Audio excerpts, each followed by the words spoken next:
Em 2 de agosto de 2013, chegou ao fim a primeira temporada de Gravity Falls e foi tudo o que esperávamos, e mais. Nos trouxe um robô gigante, uma luta épica entre Gideon e Dipper no mano a mano, o maior cliffhanger da série até então e uma mensagem secreta misteriosa no final dos créditos para nos manter intrigados enquanto trabalhavam na segunda temporada.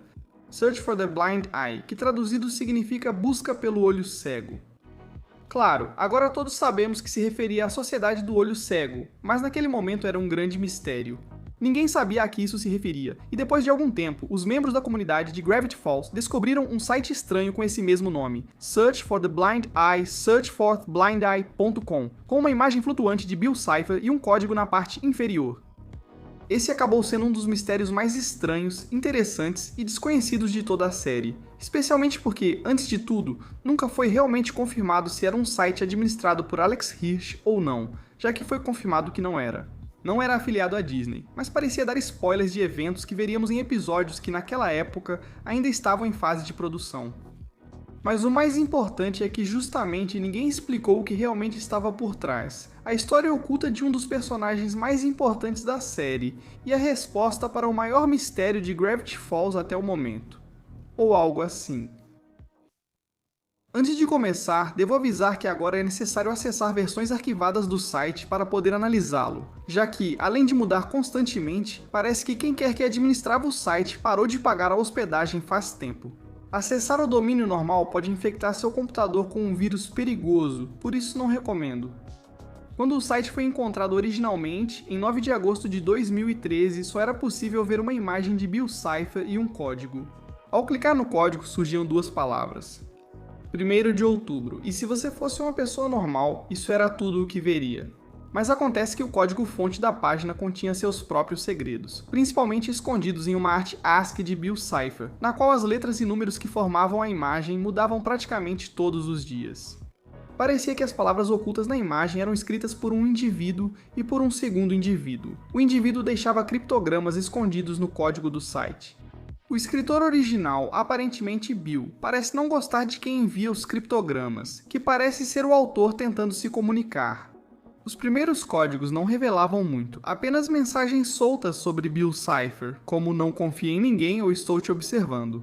Mas no dia 15 de agosto saiu uma mensagem muito interessante. Perguntas, respostas, objetos que distraem?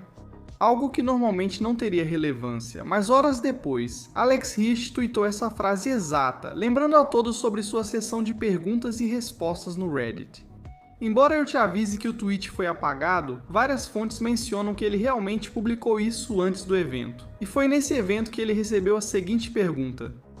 Search for the Blind Eye, searchfortheblindeye.com, é um site legítimo. Alex responde. Cara, vi esse site recentemente e achei bem legal. Posso garantir que não é afiliado à Disney, mas estou tão curioso quanto todos sobre o significado do dia 1º de outubro. Espero que inclua vários gifs animados de gatos. Mas ainda faltava um mês e meio para essa data chegar. A página foi atualizada quase diariamente, e entre os códigos de Bill zombando e a descoberta de que, suspeitosamente, o site cujo nome fazia referência a um código do final da temporada havia sido criado um dia antes desse final, encontramos alguns diálogos curtos do autor. Se eu contasse uma história, será que eles poderiam ouvir? Tudo começou com um homem curioso. Homem em busca do estranho e inexplicável. Ele escreveu sobre as coisas que encontrou. Durante anos documentou suas descobertas. Até que um dia fatídico, um dia que resultou em momentos felizes e divertidos para todos. Sim, Bill interrompe o final da mensagem, impedindo o autor de continuar a história. Assim não tínhamos spoilers da segunda temporada.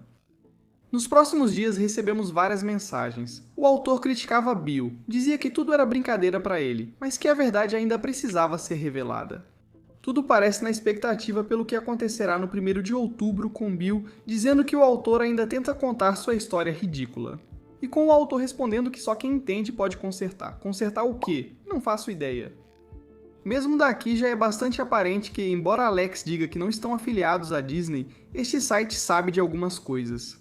Há mensagens de Bill como, geograficamente, Gravity Falls é perfeito, e ele foi embora porque você falhou, que são referências claras a coisas que ainda não sabíamos, como a lei do magnetismo do estranho de Gravity Falls e a história entre Stanford e Stanley.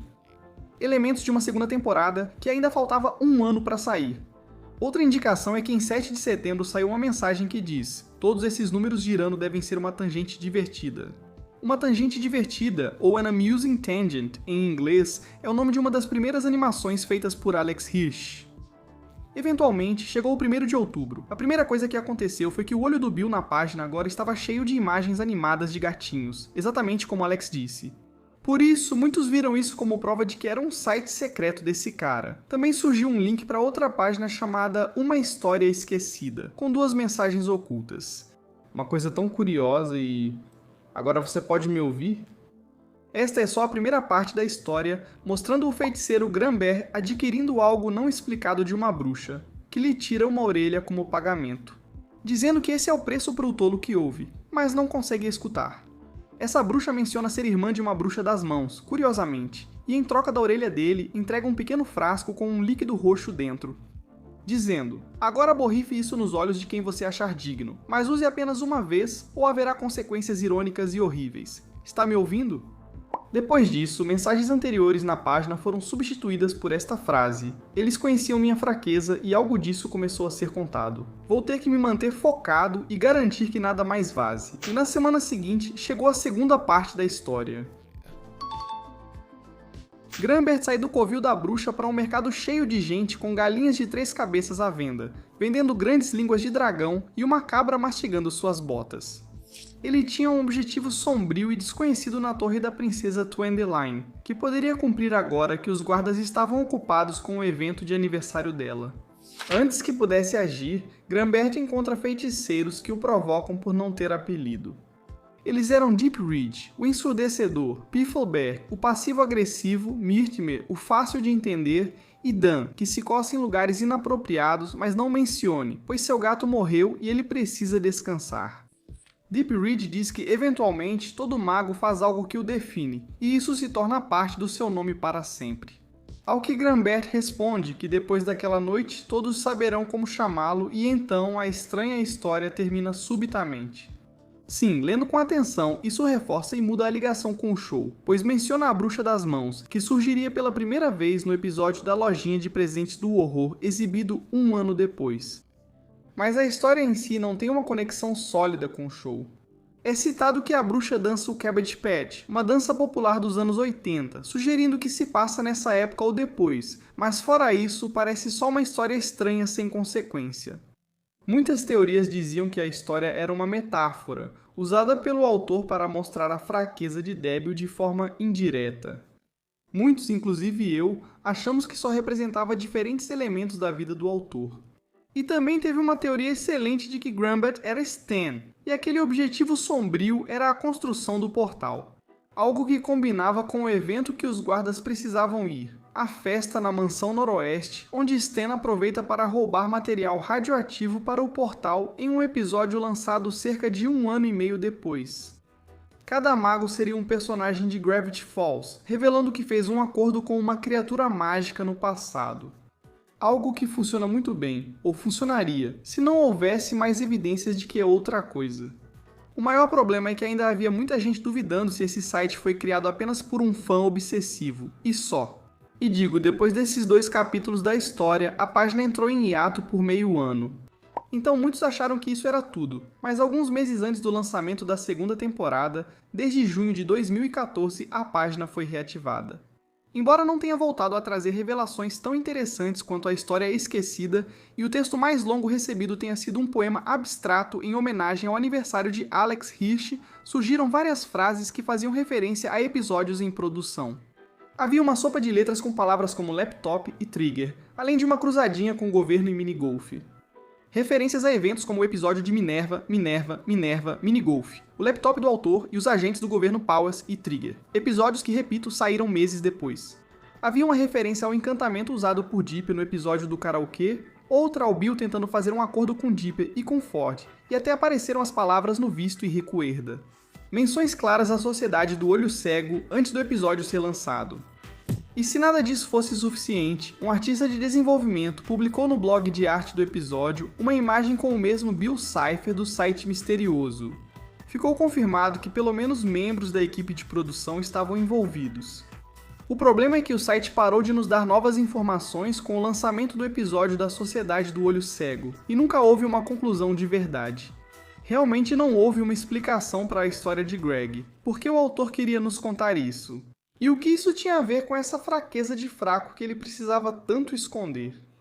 Bem, de uma maneira muito estranha, a primeira pista para entender isso chegaria alguns anos depois com um código oculto no Diário 3. Lá encontramos uma história contada por Ford de como ele e Fiddleford foram a uma feira itinerante, onde Ford encontra a bruxa das mãos que lê sua sorte. Obviamente, Ford não acredita que ela possa ler o futuro, apesar de suas excelentes previsões, e enquanto fala mal das habilidades de adivinhação dela em uma página do diário, encontramos uma mensagem em código deixada por Bill Cipher.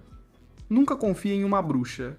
Vão amaldiçoar sua orelha e te transformar em uma cabra imortal. Ou pelo menos foi o que ouvi. Uma cabra. O que isso tem a ver com tudo? Pensando bem, na história da bruxa da edição especial do Diário 3, uma cabra aparece como Gompers, em uma carta de julgamento do tarô, oculta em tinta invisível. Bill comenta em uma sessão de perguntas e respostas que prefere o Gompers assim, sugerindo que antes ele tinha outra forma física. O que diabos Gompers tem a ver com Granber e uma fraqueza mortal de... Não, espera um momento. Bom, é claro que as cabras têm muito a ver com esse mistério misterioso. Não é uma coincidência, já que o uso da imagem da cabra para um apocalipse está muito relacionado, e isso se deve às suas características. Uma das mais conhecidas é a capacidade astral de ficar em pé em qualquer lugar, algo que na antiguidade era visto como uma habilidade divina, já que por conseguirem escalar montanhas com mais facilidade, podiam chegar ao topo sem dificuldade. No entanto, as cabras são animais territoriais. E as cabras não domesticadas usavam essa habilidade para expulsar e descer o cacete em qualquer um que tentasse chegar ao topo da montanha. Começando a criar o mito de que as cabras serviam a uma divindade malévola. Uhul! E não só isso. Quando você assusta elas ou elas sentem muito estresse, ficam paralisadas e imóveis, ficam com as patinhas para cima. E claro, isso confunde qualquer um. Na visão atual, é um método de sobrevivência equivalente ao de uma batata. Sim, uma batata. O legume, não do seu papai. Não vamos falar de problemas paternos nesta parte. Mas antigamente, acreditava-se que ela fazia uma viagem astral onde se comunicava com entidades perigosas e malignas, as quais serviam para assim dominar o mundo. Quando na verdade é só um reflexo idiota que elas não conseguem evitar. Por isso não é coincidência que se fale de uma cabra. Hã? Agora, a polícia, corram! Peguem ele, não deixem escapar. O fazendeiro interdimensional, cujo canal está na descrição do vídeo, está certo. As cabras têm sido usadas como símbolo malévolo há muito tempo. Por isso, na história de Granber, muitos de nós achamos que tinha um simbolismo perverso. Pois é, lá aparece rapidamente uma cabra querendo comer os sapatos do feiticeiro, o que pode simbolizar uma força malévola contra ele.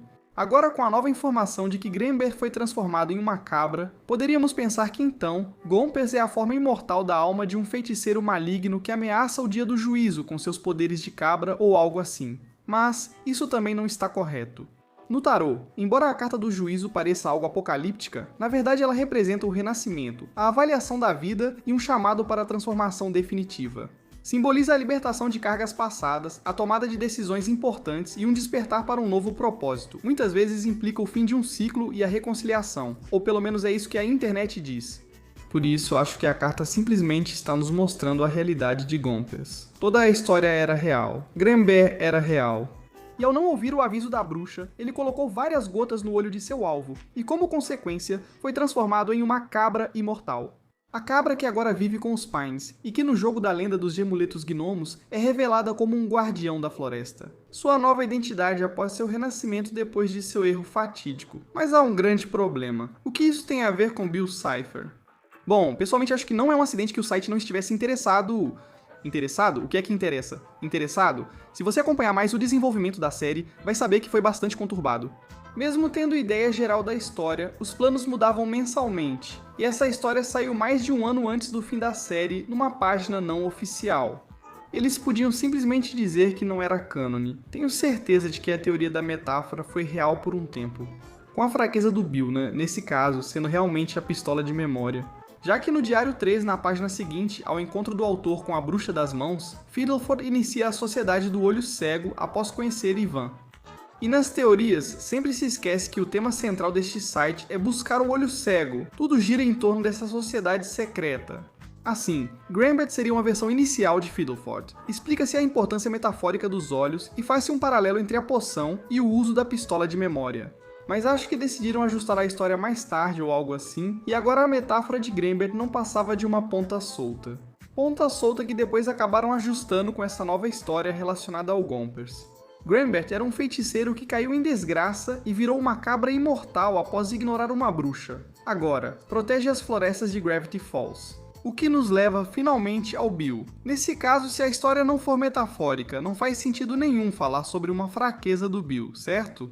Não existe uma conexão óbvia, mas pensando bem, relacionado ao Bill, só tem uma coisa que poderia se conectar: o olho dele. O objetivo de Grambert era aplicar essa poção no olho de alguém que nunca foi especificado. Sabemos também que para Bill tudo começou ao descobrir seu olho especial.